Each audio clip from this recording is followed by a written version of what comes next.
Hey, North Boulevard. I am so appreciative that you are taking the time to get to know more about Larmana Children's Home or Orphanage.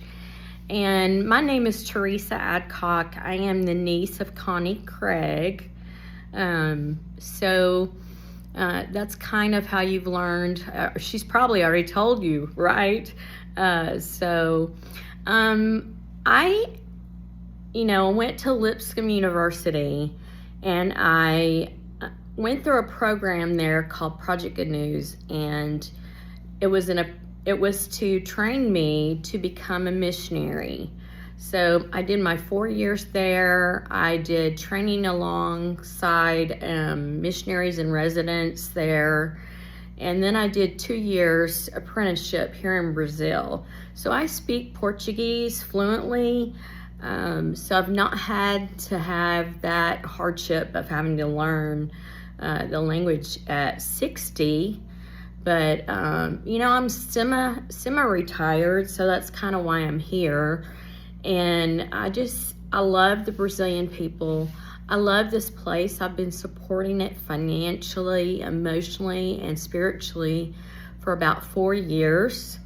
My mom also helps, and there are lots of people in the United States that help too. We have kids here that are from age 0 to possibly age 18. Right now it's 17. We have a 15-year-old and a 17-year-old, and then everyone else is like 12 and under.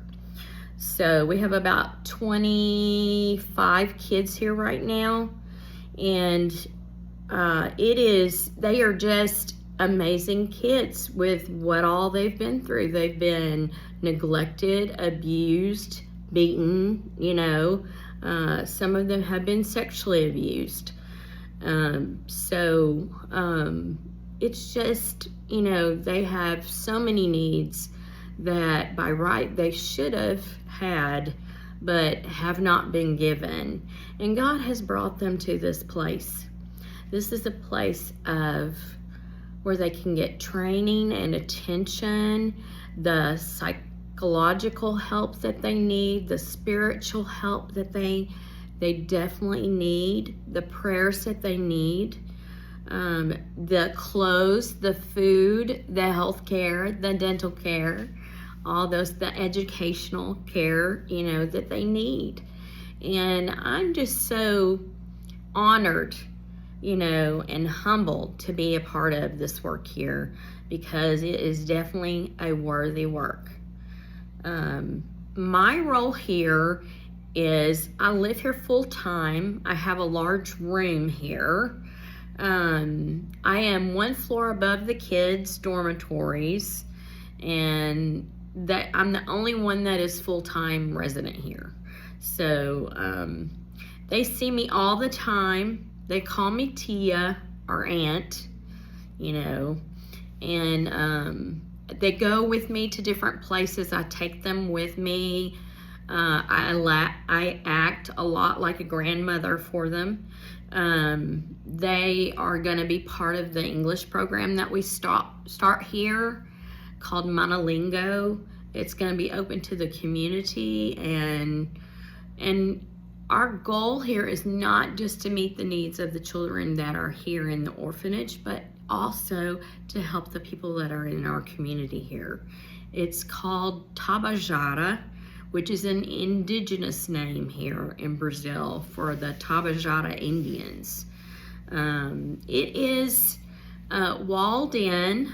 We've got like a church building, little administrative office buildings. We have a pool, a small pool. We have multiple playgrounds. We have a soccer field. We've got this, we have about maybe 8 rooms that are ensuite rooms, the room and then a bathroom, so that if anybody wanted to come visit and help and volunteer, you are more than welcome to do that. We'd love to have you here. We'd provide your food, in your shelter while you're here. So, L'Armenat has been around since 2010, 2011. So it is run by my best friend, Anna Valeria, and she's been doing it for a long time. She speaks a little English, but she has never had any children, and these are all her children. She legally is their guardian. So all of her energy, all of her force goes into taking care of these kids. Then we have educators that stay 12 hours on, 12 hours off, and like every 12 hours they get rotated, like a nurse rotates. They are 2 ladies that stay in the dormitories. They have 2 in the girls' dormitory, 2 in the boys' dormitory. So I know this is a lot of information. My role here is kind of like a chaplain, or to fill in wherever I'm needed. I take the kids to church on Sunday. We don't have a bus or anything that we can take, because of our finances. We don't have the money to do that. But I'll take them a couple, 2 or 3 at a time every week and rotate. And, I'm so glad the local church has been so accepting of the kids that I've brought. We've got 2 boys, the 17 and 15-year-old, that have been coming, and they are interested in going to church so much that they signed up to go. They were invited to go to the teen camp that's in like a couple of weeks, so in April. So they're real excited about that. I think it's probably the first time that they've ever been to a camp kind of like that. It's going to be a remote camp. And I just, the greatest need here is we've had things that have happened, like our funding was cut in half by the government. That's $9,500 a month. A lot of times the funding is 2 months late or 3 months late that we do get. So it's a borrow from Peter to pay Paul kind of thing. So this account has this money, and until that gets here, we'll use this money. So, that's kind of the way it's been lately. We have a roof that's needed to be replaced, which is about $6,000 here. We are fortunate that we've got solar energy here, so we don't have to pay electricity. We have cooks here. We have a health administrator here who makes sure all the kids have update on their vaccinations, and when they're sick, takes them to the doctor. And I've had the joy of being able to go and do that with them too. Everybody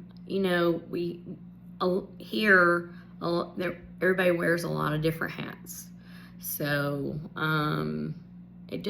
like today we had visitors from Cookeville, our church in Cookeville, and I was wiping the tables and the seats down. So, it's just whatever's needed. We are just so richly blessed and so thankful that you're interested. I don't know that I've answered all your questions, but maybe you've gotten enough information, I hope. You are welcome to call me if you want to. I can FaceTime with you. I can talk on the phone. I still have my U.S. number. It's 615-426-9381. 615-426-9381. And also, if you want to send me, or if you want to send an email, if you'd rather send an email, it's Manalingo, MANALINGO.org @gmail.com. Okay? And just your prayers, we covet your prayers, your your embrace, and you just love these kids like, with me. Love these kids with me. And thank you very much, brothers and sisters. I really appreciate it. Okay? Bye.